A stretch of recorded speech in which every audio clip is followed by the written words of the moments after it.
चौथी प्रकृति जब हम पार्टी की बात करते हैं तो वह है गुटों में तालमेल और सहनशीलता। एक और गठबंधन की राजनीति थी, एक और विभिन्न विरोधाभासी जो तत्व थे वो एक दूसरे से जुड़े हुए थे। तो दूसरी ओर ये बात भी ख्याल रखना चाहिए कि गुटों में तालमेल और सहनशीलता थी, तभी तो एक मत होते थे, तभी तो आम सहमति आती थी। इसीलिए चौथा बिंदु अलग से लिया गया है, गुटों में तालमेल और सहनशीलता। गांधी की बात से भले ही कई नेता सहमत नहीं रहे हों, लेकिन अंततः उनकी बात मानते थे, उनकी बात को सहते थे। यही उनका बड़प्पन भी था। विभिन्न गुटों और हितों में तालमेल पैदा करके उन्हें साथ लेकर चलने की क्षमता। कई बार कांग्रेस को सुलह और समझौते का रास्ता भी अपनाना पड़ा, समझौता करना पड़ा कांग्रेस को कई बार अपनी आधारभूत मुद्दों पर सुलह करना पड़ा, लेकिन उसका अच्छा पहलू ये, अच्छा प्रभाव ये कि कांग्रेस एकजुट बनी रही। समझौते का रास्ता कई बार यदि अपनाना पड़ा तो इसका अर्थ ये नहीं कि दल टूटने की कगार पर था, बल्कि इसका अर्थ ये कि सबकी सहमति लेकर साथ चलने की जो कांग्रेस की प्रवृत्ति हो गई थी वह जारी थी। मुस्लिम लीग की यदि बात करें तो मुस्लिम लीग को अपने साथ बनाए रखकर राष्ट्रीय आंदोलन को आगे बढ़ाने का प्रयास कांग्रेस ने किया। यदि आप इतिहास को झांकें, 1905 से लेकर 1920-25 तक के काल का इतिहास, मुस्लिम लीग की स्थापना से लेकर आगे तक का, तो कई आप उदाहरण पाओगे जब कांग्रेस ने भरसक कोशिश की कि मुस्लिम लीग को साथ लेकर चलें और साथ लेकर चलने के लिए जो कुछ समझौता संभव है उसे किया जाए। कई बार ऐसा करते हुए सिद्धांतों के साथ भी उसने समझौता किया और उसका आरोप उस पर लगता है, बारंबार आज भी लगता है। इतिहासकार, इतिहासविद कांग्रेस को ऐसे आरोपों से नहीं छोड़ते, मुक्त नहीं करते। लेकिन इसका दूसरा पहलू ये था कि इस समझौतावादी नीति, सहनशीलता की नीति, तालमेल की नीति के परिणाम स्वरूप समाज के विभिन्न गुट, विभिन्न हित कांग्रेस के साथ में चले। कांग्रेस सफल रही और विभिन्न विचारधाराओं वाले तत्व भी कांग्रेस का अंग बने रहे। एक और साम्यवादी विचारधारा, वो भी कांग्रेस में सक्रिय थी। साम्यवादी विचारधारा अर्थात पूरी तरह से एक अलग विचारधारा के लोग होते हैं। इनकी सोच बिल्कुल अलग रहती है। ये लोग धर्म पे कतई विश्वास नहीं करते। ये लोग किसी भी तरीके से उच्च वर्ग के प्रति सहिष्णु हो ही नहीं सकते। सख्त इन्हें नफरत है, केवल मजदूरों, किसानों और निम्न तबकों की बात करते हैं। ऐसे लोग भी कांग्रेस के अंदर समाहित थे और उन्हें बोलने की स्वतंत्रता थी, सक्रिय रूप से भाग लेने की स्वतंत्रता थी। एक गुट के रूप में ये लोग कांग्रेस के अंदर ही सक्रिय रहे। कांग्रेस की दूसरी विशेषता ये भी थी कि सहनशीलता, विचारों का तालमेल एक और सहनशीलता दूसरी बात। जब भी किसी प्रश्न या मुद्दे पर विचार होता था तो हर एक को अपना मत, अपना विचार रखने का मौका दिया जाता था, चाहे वो विरोधी ही क्यों न हो। और बल्कि ऐसा देखा गया कि विरोधी विचारों को और ध्यान से सुना जाता था। स्वतंत्र भारत की राजनीति के शुरू के वर्षों में सत्तारूढ़ दल जो कांग्रेस थी और विपक्षी दलों में जो अच्छे संबंध थे, उसके पीछे यही सहनशीलता एक मुख्य कारण रही। कांग्रेस की यही सहनशीलता का इतिहास मुख्य कारण था विरोधी दलों और कांग्रेस के बीच के मधुर संबंधों का। देश के स्वतंत्रता के बाद के प्रारंभिक वर्षों में उस समय कांग्रेस में सहनशीलता की भावना होने के कारण विपक्षी नेता अपनी बातों को और तर्क को सामने रखते थे तो उनकी बातों को बड़े ध्यान से और सम्मान से सुना जाता था, विचार किया जाता था, चाहे वो संसद के अंदर हो चाहे संसद के बाहर हो। और वही विरोधी दलों के साथ भी था। वे लोग भी कांग्रेस के जो वट वृक्ष रूपी आकार था उसके तले अपने को दबा महसूस नहीं करते थे। वे भी कांग्रेसी नेताओं को, उनके विचारों को और सरकार को सम्मान देते थे। ट्रस्ट बिगेट्स ट्रस्ट, एक दूसरे पर विश्वास करते थे, एक दूसरे का सम्मान करते थे। हाँ, यदि हम देखें तो चुनावी प्रतिस्पर्धा की बात करें जो स्वतंत्रता आंदोलन, जो स्वतंत्रता के बाद शुरू हुई, तो पहले दशक में कांग्रेस ने शासक दल की भूमिका निभाई और विपक्ष की भी भूमिका निभाई। इसके मायने क्या हुए कि कांग्रेस शासक दल था, लेकिन चूंकि विपक्ष बहुत नगण्य था, कांग्रेस के अंदर के ही लोग कांग्रेस के विचारों का प्रखर विरोध करते थे, पुरजोर बहस करते थे, वाद विवाद करते थे। तो कांग्रेस शासक दल होते हुए विरोधी दल भी था। शासक दल और विपक्षी दल, ये दोनों दलों की भूमिका बखूबी निभा रहा था। वैसे ही जबकि संविधान सभा दो भूमिकाएं निभा रहा था, एक तो संविधान बनाने की और दूसरा देश चलाने की। कार्यपालिका की भूमिका और साथ ही साथ व्यवस्थापिका की भूमिका दोनों जैसे संविधान सभा निभा रहा था, वैसे ही प्रारंभिक दौर में कांग्रेस जो है वह सत्ताधारी दल और विपक्षी दल दोनों की भूमिका निभा रहा था। क्योंकि कहने को विपक्षी दल के नाम से बहुत कम दल थे, बहुत कम विरोध था, लेकिन कांग्रेस चूंकि विचारधारात्मक गठबंधन थी, कांग्रेस के अंदर के ही लोग कांग्रेस के विचारों का विरोध करते थे। जहां पर उन्हें विरोध करना होता था, वाद विवाद करते थे, जिरह करते थे, आदि आदि। ये प्रारंभिक वर्षों की बात। इसी कारण और इसी को ही प्रारंभिक वर्षों की जो भारतीय राजनीति है, ये 15 वर्षों की जो भारतीय राजनीति है, उसे हम कहते हैं कांग्रेस प्रणाली का काल। कांग्रेस प्रणाली का काल के संबंध में आप अन्य अध्याय में अध्ययन करेंगे। फिलहाल और इस अध्याय में आप अध्ययन करते हुए कांग्रेस प्रणाली को और विस्तार से समझेंगे। यहाँ पर बड़े संक्षिप्त में हमने बता दिया कि कांग्रेस प्रणाली के तहत गठबंधन, विचारधारात्मक सहनशीलता और तालमेल, सामाजिक गठबंधन आदि आदि, ये कांग्रेस प्रणाली का एक अहम हिस्सा थी। कांग्रेस स्वयं की प्रकृति और कांग्रेस के प्रभुत्व के कारण, जिनको अब हमने अच्छी तरह समझ लिया और बड़ा रोचक रहा है ये अध्ययन। आपको भी मज़ा आया होगा ये जानते हुए कि कांग्रेस पार्टी, जिसे आज हम इतना सुनते हैं, जो आज संघर्ष कर रही है, उसके शुरुआती दौर कितने सुंदर थे और कैसे बदलाव आया है। इतिहास बिल्कुल स्पष्ट बताता है कि हर चीज का उतार और चढ़ाव होता है। कांग्रेस के वर्चस्व से लेकर आज हम भारतीय जनता पार्टी के वर्चस्व के दौर में आ गए हैं, लेकिन दोनों की वर्चस्वता में अंतर है। कांग्रेस अपने प्रारंभिक काल से ही एक विशाल वटवृक्ष थी और उस काल में एक छोटे से दल का जन्म होता है जिसका नाम था जनसंघ।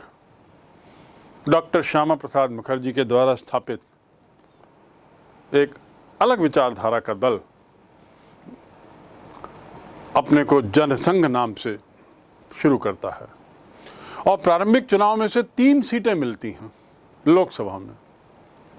3 सीटों वाला वह दल आज भारतीय जनता पार्टी के रूप में 303 सीटों वाला दल है और बल्कि गठबंधन की बात करें तो 303 नहीं 353 सीटें इसके पास हैं।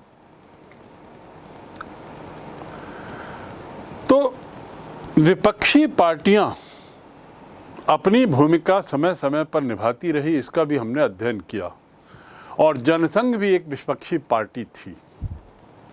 अब हम इस अध्याय में आते हैं, इस अध्याय के उस पड़ाव पर जहां पर अब हम समझने की कोशिश करेंगे कि आखिर विपक्षी पार्टियां कौन कौन सी थी, किस रूप में उन्होंने अपनी भूमिका निभाई, इनका उदय कैसे हुआ और आज वे कहां पर हैं, उसमें से कितने हाशिए में चली गई और कितनी आज भी अपना अस्तित्व बनाए रखी हैं, अपने को मजबूत रखी हैं। भारतीय राजनीति में यदि हम बात करें तो आज़ादी के बाद सक्रिय दलों की जब मैंने बात की थी तो दो दल बताए थे, भारतीय कम्युनिस्ट पार्टी और कांग्रेस। लेकिन यदि भारतीय कम्युनिस्ट पार्टी को छोड़ दें तो सभी दल जो विपक्षी थे उनका उदय स्वतंत्रता के बाद हुआ। भारतीय कम्युनिस्ट पार्टी को छोड़ दें तो स्वतंत्रता के बाद उदित होने वाले सभी दल थे। इनमें से कई दल जो ऐसे थे जो कांग्रेस से निकले थे, कांग्रेस में उनका वजूद था, पर कांग्रेस से टूटकर अलग हुए। जैसा मैंने बताया कि कांग्रेस एक सामाजिक और वैचारिक गठबंधन था। कभी कभी कई बार ऐसे हादसे भी हुए जब इस गठबंधन में सेंध पड़ी और कुछ लोगों ने वैचारिक मतभेद के कारण अपने को कांग्रेस से अलग कर लिया और अलग दल बना लिए। ऐसे कई दल बने जो कांग्रेस से टूट कर बने। यदि 1960-70 के दशक में कई नई पार्टियों का उदय हुआ, लेकिन उनकी जड़ें हम 1950 के अस्तित्व में आई विपक्षी पार्टियों में देख सकते हैं। इस बात को पुनः समझ लें। 1960 और 70 के दशक में, अर्थात 1960 से लेकर 1980, कई नई पार्टियां आई। लेकिन यदि आप थोड़ा सा इन पार्टियों का अध्ययन करें, थोड़ा बारीकी में जाएं, तो आप पाएंगे इन सब के पीछे 1950 में जो पार्टियां थीं उनकी जड़ें हैं, उनके मूल में उनकी जड़ें हैं। अर्थात ये मूलतः 1950 के दशक की ही पार्टियां हैं, उनका थोड़ा बदला हुआ स्वरूप है, जैसा मैंने जनसंघ की चर्चा की।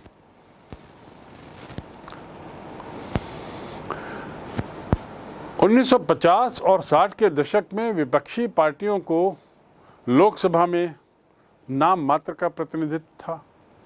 हमने देखा कांग्रेस 364, फिर कम्युनिस्ट पार्टी 15-16 और बाकी सब 2-3-1, 2-3। तो नाम मात्र का प्रतिनिधित्व मिला, लेकिन योगदान इनका बड़ा अहम था। अपनी उपस्थिति से तथा लोकसभा के अंदर और चुनावी प्रक्रिया में भाग लेकर इन्होंने बड़ी सक्रिय भूमिका निभाई और भारत में लोकतंत्र को मजबूत बनाने में प्रारंभिक दौर में भी इन विपक्षी दलों ने बहुत बड़ा योगदान दिया है। इससे कोई नकार नहीं सकता। कई बार तो पार्टी संख्या कम होने के बावजूद भी कांग्रेस पार्टी की तार्किक आलोचनाएं करते हुए, कांग्रेस पार्टी की मनमानी पर रोक लगाते हुए इन छोटी छोटी पार्टियों के नेताओं ने बड़े अच्छे अच्छे भाषण दिए और सफलता भी पाई इनकी मनमानी पर रोक लगाने पे। तानाशाही प्रवृत्ति को चेक करने के लिए और कड़ी आलोचना करने के लिए और तर्क के आधार पर इन्होंने आलोचना की। इसी पार्टियों के कारण हम निश्चित रूप से कह सकते हैं कि कांग्रेस के प्रारंभिक काल में या स्वतंत्रता के बाद जब लोकतंत्र की नींव को मजबूत करने की जहां एक चुनौती थी, वहां इन दलों ने तानाशाही प्रवृत्तियों पर रोक लगाने में काफ़ी कुछ सफलता पाई और उसका श्रेय काफ़ी कुछ इन विरोधी दलों को जाता। इन पार्टियों की श्रृंखला की यदि बात करें तो सबसे पहली पार्टी जिसका हम जिक्र करना चाहेंगे वो communist party of India, CPI. CPI की यदि बात करें तो 1920 के दशक के शुरुआती कालों में कम्युनिस्ट ग्रुप आता है। 1917 में रूस में क्रांति होती है, कम्युनिस्ट क्रांति। उसका परिणाम उसका पूरे विश्व में फैलता है भारत भी उसके प्रभाव से बच नहीं पाता और भारत में कम्युनिस्ट सोच वाले लोगों का उद्भव होता है। ये वही काल है, सोवियत संघ की क्रांति के बाद के वर्ष। 1935 से इन साम्यवादियों ने कांग्रेस के बैनर तले ही काम करना शुरू किया, कांग्रेस के दायरे में ही रहकर काम करना शुरू किया और नेहरू को इसका प्रबल समर्थन था, क्योंकि नेहरू भी काफ़ी कुछ समाजवादी विचारधारा से या कम्युनिस्ट विचारधारा से प्रभावित थे। कांग्रेस से साम्यवादी सन 41 में अलग होते हैं, जब मतभेद बहुत ज़्यादा बढ़ जाता है तो अंततः साम्यवादी अलग होते हैं और आज़ादी हासिल करने या आज़ादी हासिल होने पर 1947 के बाद कम्युनिस्टों के अंदर ही बहुत सारी अलग अलग विचारधाराएं, अलग अलग स्वर आते हैं। इस पार्टी के सामने मुख्य बात ये थी कि आखिर जो आज़ादी हासिल हुई उसकी प्रकृति कैसी है, क्या यही आज़ादी है? क्या देश इतने वर्षों तक जो संघर्ष कर रहा था इसी के लिए कर रहा था कि अंग्रेज गए और एक खास तबके का दबदबा भारत की राजनीति में आ गया? या आज़ादी के मायने ये हैं जहाँ पर मजदूरों को सत्ता में स्थान मिले? तो आज़ादी की प्रकृति को लेकर कम्युनिस्टों के अंदर ही बहुत सारे मतभेद हो गए। यहाँ तक कि सवाल ये भी उठने लगा इनके बीच में कि क्या वास्तव में भारत आज़ाद हुआ है? कई कम्युनिस्ट तो ये भी कहने लगे कि भारत की ये आज़ादी तथाकथित है, झूठी है। ऐसी आज़ादी के क्या मायने जिसमें गरीब तबके, मजदूर तबके को कोई फायदा ना मिले? अंग्रेज गए तो उसके बदले नए रूप में समाज का एक तबके का दबदबा आ गया है जो कम्युनिस्टों के एक वर्ग को स्वीकार नहीं था और इसीलिए आज़ादी पर ही प्रश्न उठने लगा। अगला घटनाक्रम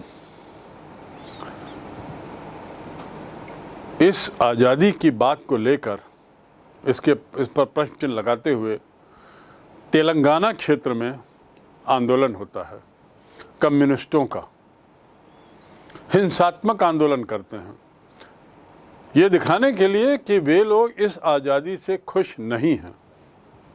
तो कम्युनिस्टों के द्वारा एक तरीके का पहला हिंसक आंदोलन तेलंगाना में, जो आंध्र प्रदेश का हिस्सा था, लेकिन साम्यवादी इसमें सफल नहीं हो सके, जनता का समर्थन उन्हें नहीं मिला और अगली बात, सशस्त्र सेनाओं का प्रयोग करके इनके इस हिंसात्मक आंदोलन को दबा दिया गया, कुचल दिया गया। लेकिन अपराइजिंग तो हुई, विरोध तो हुआ, हिंसा तो हुई। सन 51 में साम्यवादी पार्टी ने हिंसक रास्ते को छोड़ने का निर्णय लिया और चुनावी राजनीति में आई, आम चुनाव में भाग लेने का निर्णय लेती। ये देखिए इसके कम्युनिस्ट पार्टी के उदय, विकास और बदलाव के पायदान की बात कर रहा हूँ मैं। सन 20 में शुरुआत होती है, सन 35 में कांग्रेस के बैनर के तले आती है, सन 41 में कुछ मुद्दों को लेकर कांग्रेस से अलग हो जाती है, स्वतंत्रता के बाद आज़ादी को लेकर प्रश्न चिन्ह उठता है और उसके बाद अगला तेलंगाना में हिंसक आंदोलन, फिर अगला आंदोलन के कुचल दिया जाता है सशस्त्र सेनाओं के बल पर, उसके बाद अगला आम चुनाव की राजनीति में भाग लेने पर कम्युनिस्टों में सहमति होती है। पहले आम चुनाव में कम्युनिस्ट पार्टी 16 सीट जीतती है और सबसे बड़ी विपक्षी पार्टी, वैसे सबसे बड़ी पार्टी कांग्रेस 364 सीट, दूसरे नंबर पर कम्युनिस्ट पार्टी, जैसा कि आपने आंकड़ों का अध्ययन किया पूर्व में। लेकिन इस दल को ज़्यादातर समर्थन कहाँ मिलता है? वही आंध्र प्रदेश, तेलंगाना क्षेत्र में, पश्चिमी बंगाल, केरल और बिहार में। यहाँ उसकी विचारधारा सीमित रहती इन क्षेत्रों में। अगला पड़ाव इसके जो प्रमुख नेता थे कम्युनिस्ट पार्टी के, जिनमें ए.के. गोपालन, ऐसे डांगे, श्रीपाद अमृत डांगे, EMS नंबूदरीपाद जिनका जिक्र मैंने पूर्व में किया है, PC जोशी, अजय घोष, P. सुंदरैया, ये कई नाम उभर कर सामने आते हैं। और आप पाएंगे ये नाम विभिन्न क्षेत्रों से है, केरल से भी इसमें नाम है, मद्रास से भी, बंगाल से भी, और इसके अलावा बिहार से भी। अगला बिंदु, चीन और सोवियत संघ। सोवियत संघ में 1917 में क्रांति होती है और कम्युनिस्ट विचारधारा पूरे देश में छा जाती है। एक पार्टी रूल। चीन में 1949 में कम्युनिस्ट क्रांति होती है और Mao Zedong one party rule लाते हैं और कम्युनिस्ट पार्टी का वर्चस्व वहाँ हो जाता है, एक दलीय व्यवस्था। लेकिन चीन और सोवियत संघ दोनों कम्युनिस्ट विचारधारा के होते हुए भी दोनों में काफ़ी कुछ अंतर था। विचारधारात्मक अंतर दोनों कम्युनिस्ट देशों की सरकारों के बीच में बहुत था, जिसके कारण क्या होता है, भारतीय कम्युनिस्ट खेमे में भी समस्या खड़ी होती है। कुछ लोग अपनी प्रेरणा स्रोत के रूप में चीन की ओर देखते हैं, कुछ लोग अपने को विचारों से सोवियत संघ से निकट पाते हैं, और इस प्रकार भारतीय कम्युनिस्ट धारा जो है वो दो भागों में टूट जाती है, एक सोवियत संघ से प्रभावित, दूसरी चीन से प्रभावित। ये घटना होती 1964 में। सन 64 में कम्युनिस्ट पार्टी में बिखराव आता है। सोवियत संघ की विचारधारा को जो लोग मानते हैं वे कम्युनिस्ट पार्टी में बने रहे, और विरोध में जो लोग थे वो लोग भारतीय कम्युनिस्ट पार्टी मार्क्सिस्ट या CPI-M के नाम से खड़े हो गए। CPI, communist party of India Marxist, उन्होंने लिखना शुरू किया और इस प्रकार अलग दल बना लिया। आज भी ये दोनों दल कायम हैं। एक सोवियत संघ से प्रेरित है, एक चीन से प्रेरित है। सोवियत संघ स्वयं का विघटन हो गया, कम्युनिस्ट पार्टी वहाँ से पूरी तरह आमूल चूल गायब हो गई, और सोवियत संघ एक ऐसा मॉडल बन गया जो कम्युनिस्ट विचारधारा की असफलताओं को प्रदर्शित करता है। उसके बावजूद भारत में सोवियत विचारधारा से प्रभावित कम्युनिस्ट पार्टी का अस्तित्व बना है, यद्यपि इसका प्रभाव कम हुआ। और दूसरी ओर चीन से प्रभावित जो दल है वह है CPI-M, CPI मार्क्सिस्ट। ये रहा कम्युनिस्ट विचारधारा का इतिहास भारत में। इसके अलावा और भी बहुत कुछ है, लेकिन दलगत राजनीति की बात करें तो हमको यहीं तक सीमित रहना होगा। अगला, सोशलिस्ट पार्टी। सोशलिस्ट पार्टी जो है उसको हम आज़ादी के पहले का दल मान सकते हैं। इसकी जड़ों को आज़ादी के पहले तब ढूंढ सकते हैं जब भारतीय राष्ट्रीय कांग्रेस राष्ट्रीय आंदोलन चला रही थी, स्वतंत्रता आंदोलन चला रही थी। इस राष्ट्रीय सोशलिस्ट पार्टी का गठन कांग्रेस के अंदर ही हुआ 1934 में, याद रखें 1934 में। और इसमें कुछ युवा लोग थे, यंग फायर ब्रांड लोगों की मदद से इस पार्टी की स्थापना होती है। नेहरू का भी इसको वरद हस्त हासिल था। समाजवादी विचारधारा के नेहरू भी थे और सोवियत संघ से प्रभावित थे, और ये पार्टी भी अपनी प्रेरणा स्रोत के रूप में सोवियत संघ को देखती थी। 1934 में इसकी स्थापना होती है। ये कांग्रेस से कैसे भिन्न थी? कांग्रेस को ये ज़्यादा से ज़्यादा परिवर्तनकामी और समतावादी बनाना चाहती थी, समतावादी और परिवर्तनकामी।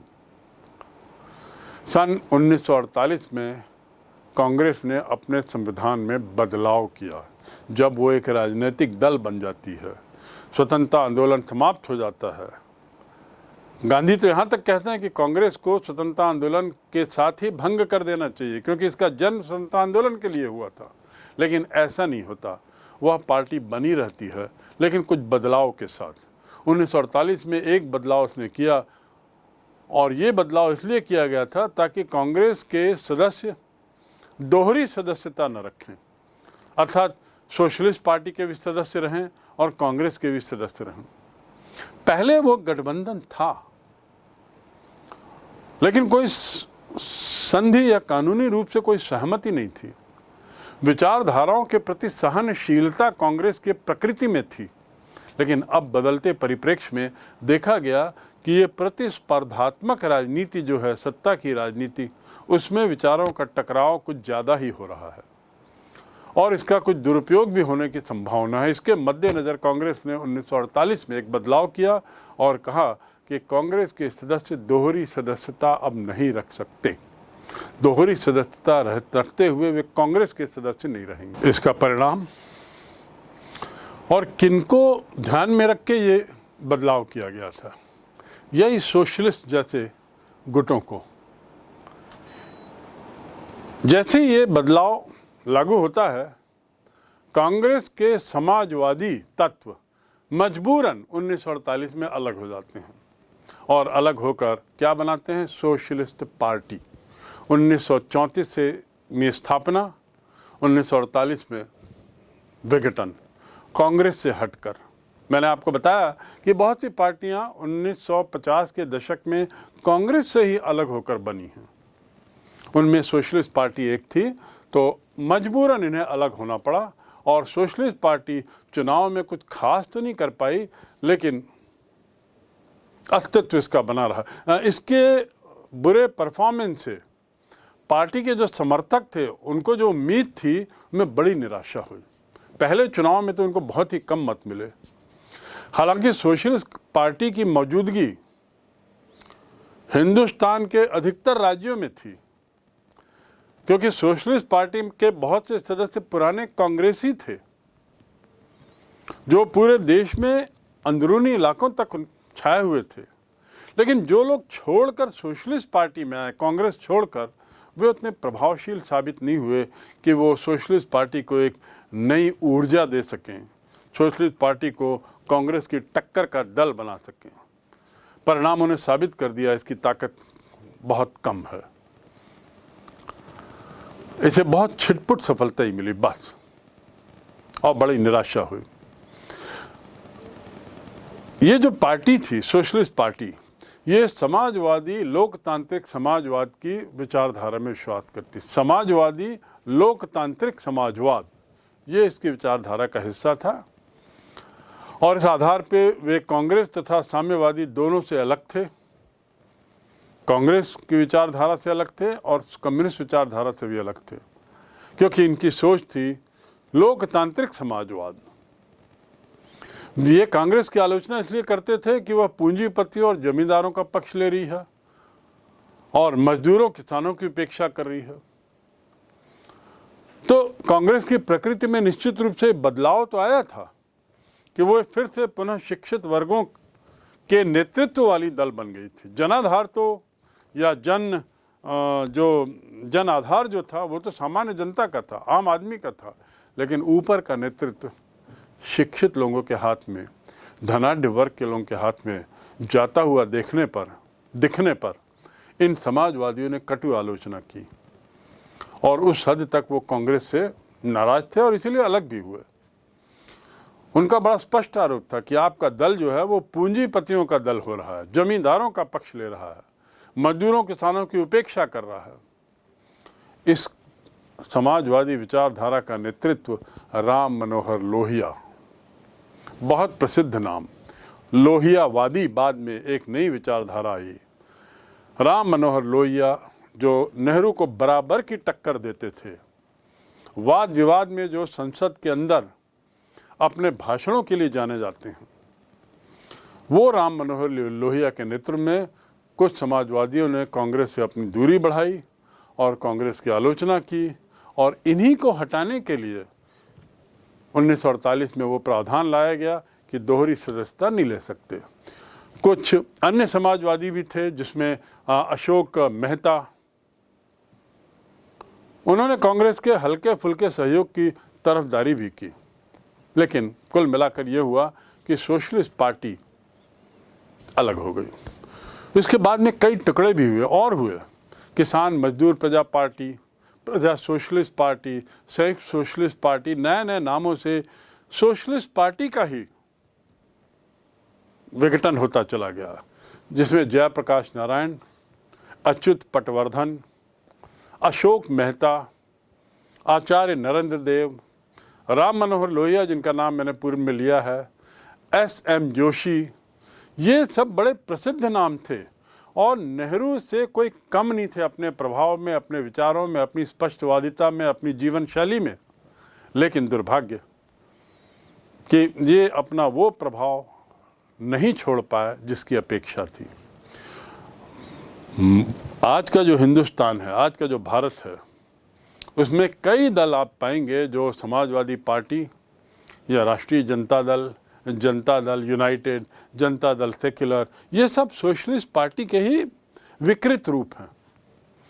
इनके मूल में सोशलिस्ट पार्टी ही है और सोशलिस्ट पार्टी के रूप में कांग्रेस है, सोशलिस्ट पार्टी के मूल में कांग्रेस है।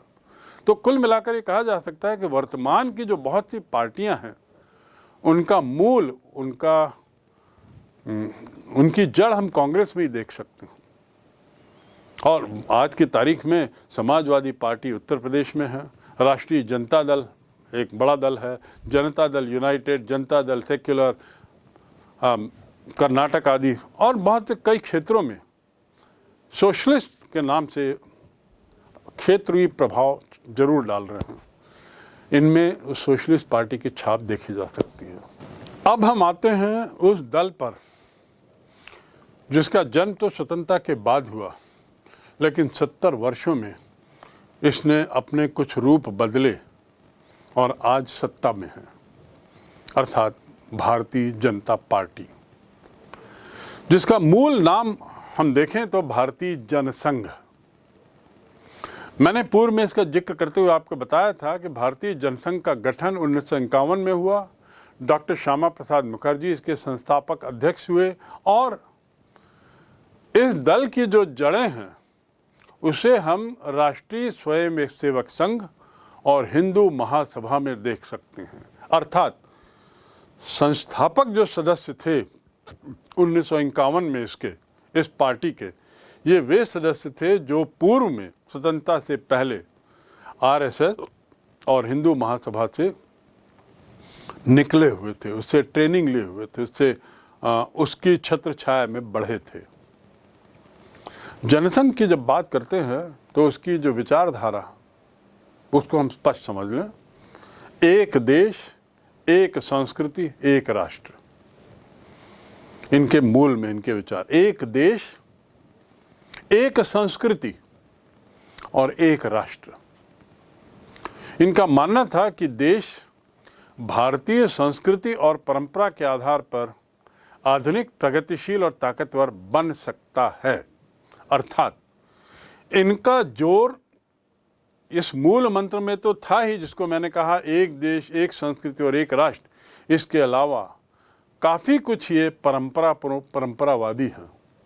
परंपराओं पर इनका बड़ा मजबूत विश्वास है, भारतीय संस्कृति पर अटूट विश्वास है और इनका कहना है कि हम अपने संस्कृति और परंपराओं को अक्षुण्ण बनाए रखते हुए भी आधुनिकता की ओर बढ़ सकते हैं, प्रगतिशील हो सकते हैं और ताकतवर बन सकते हैं। ये वो जनसंघ ही था, जनसंघ पार्टी ही थी जिसने भारत और पाकिस्तान को एक करके अखंड भारत बनाने की बात की थी। अपना सपना देखा था उसने इस रूप में कि हम इन दोनों को एकजुट करने में एक दिन सफल होंगे। ये वही दल है जिसने अंग्रेजी को हटाकर हिंदी को राजभाषा बनाने के आंदोलन में एक बहुत महत्वपूर्ण भूमिका निभाई। सबसे आगे थी बल्कि हिंदी को राजभाषा बनाने के आंदोलन में और अंग्रेजी को हटाने में। ये जो पार्टी है 1952 के चुनाव में भाग लेती है तो 3 सीटें इसे मिलती हैं, मैंने आपको बताया, और 1957 के चुनाव में 4। शुरुआती सालों में हिंदी बेल्ट में इसका कुछ प्रभाव रहता है, जैसे राजस्थान, मध्य प्रदेश, दिल्ली, उत्तर प्रदेश, और वो भी शहरी इलाकों में,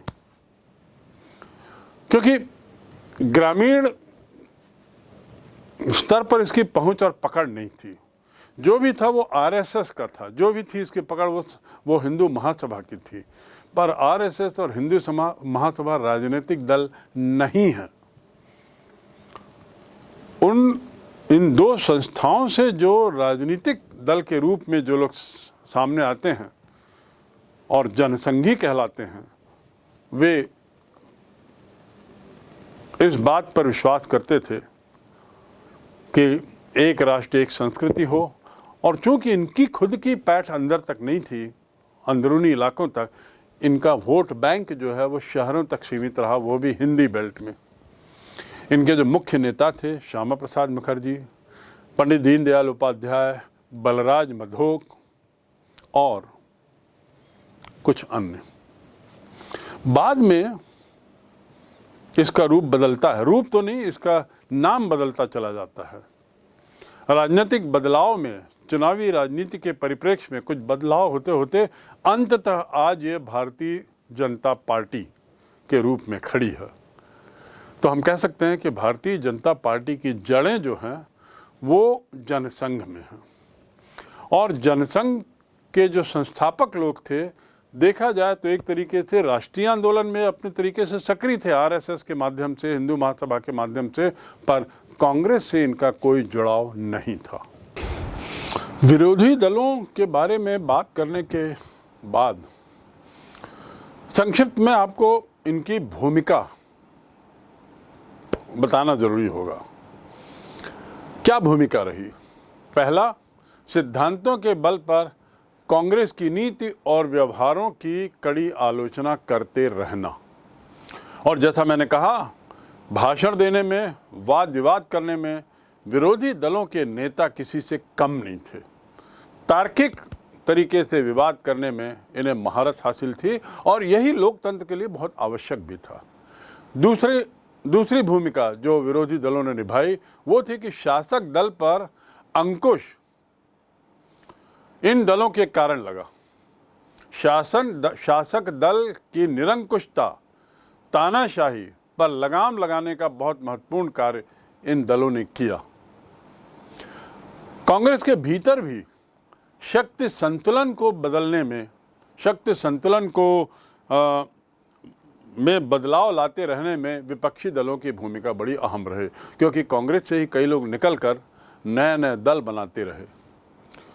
तीसरा रूप इसके भूमिका की यदि बात करें विरोधी दलों की, तो तीसरा है लोकतांत्रिक राजनीतिक विकल्प, जो एक अच्छे लोकतंत्र के लिए बहुत अहम बिंदु है, वह इन विरोधी दलों ने दिया।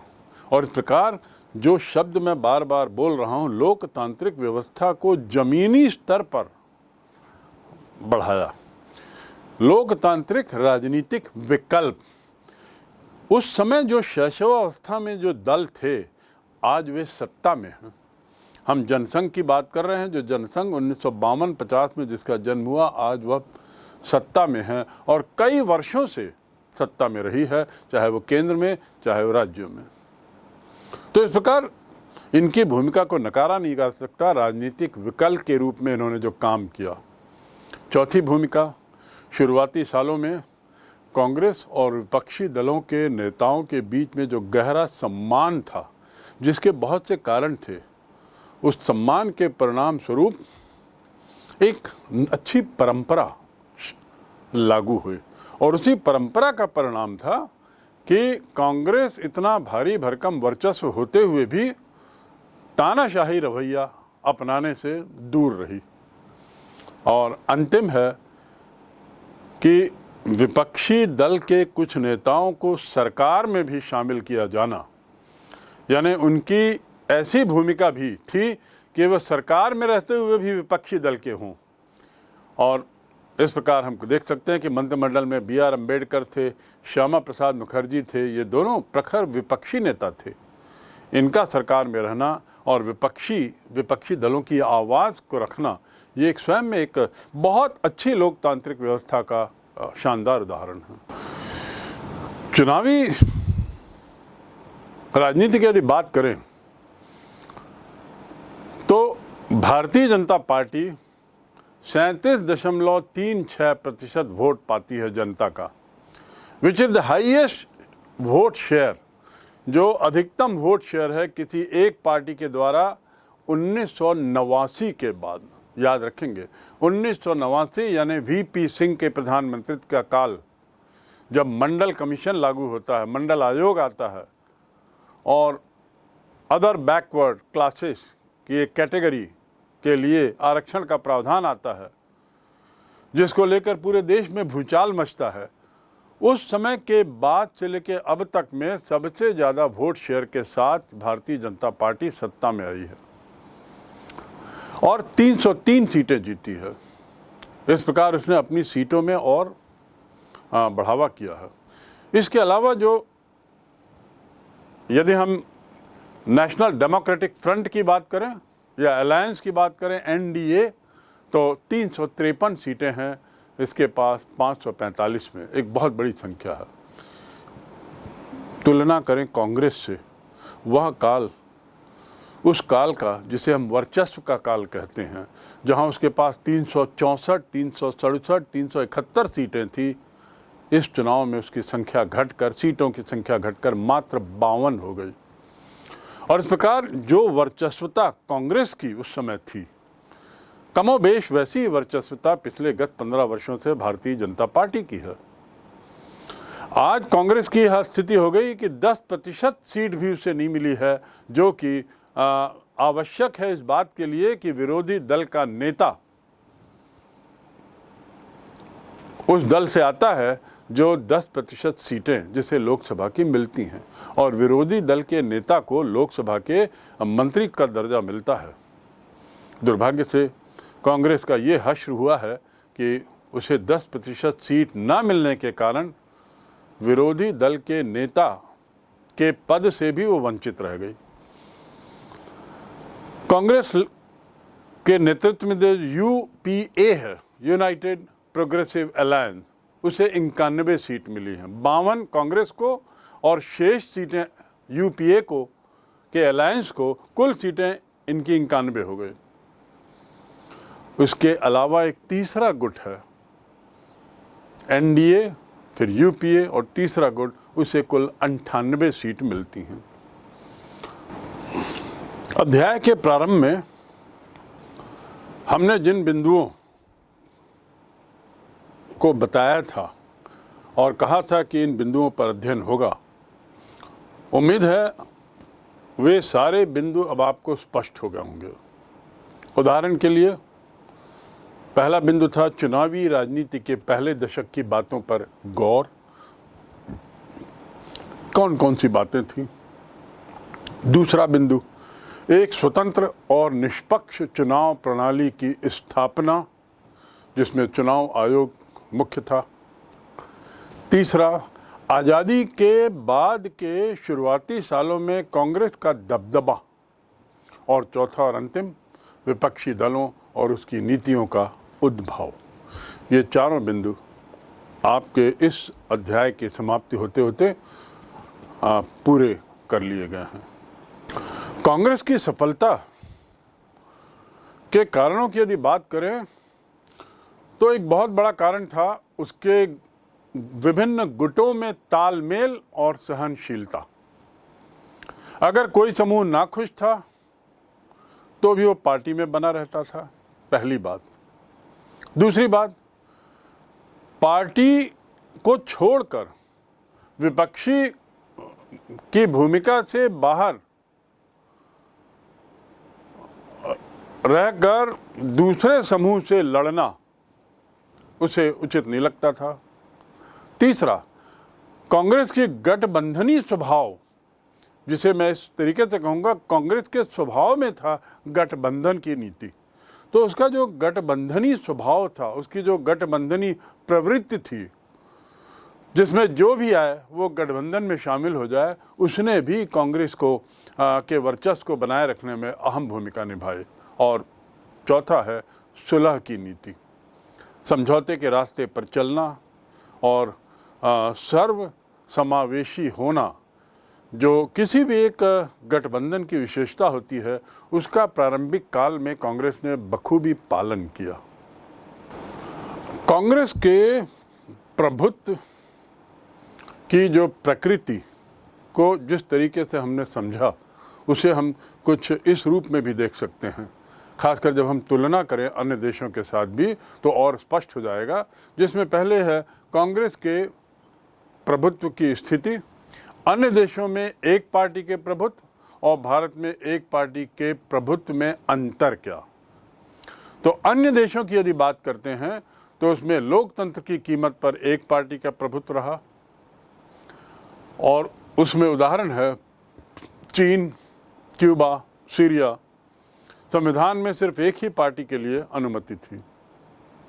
दूसरी ओर भारत की यदि बात करें तो एक पार्टी का प्रभुत्व लोकतांत्रिक परिस्थितियों में हुआ। लोकतांत्रिक तरीके से एक पार्टी सामने आई तो उसमें कोई गलत नहीं है, और इसको हम दो बिंदुओं में देख सकते हैं।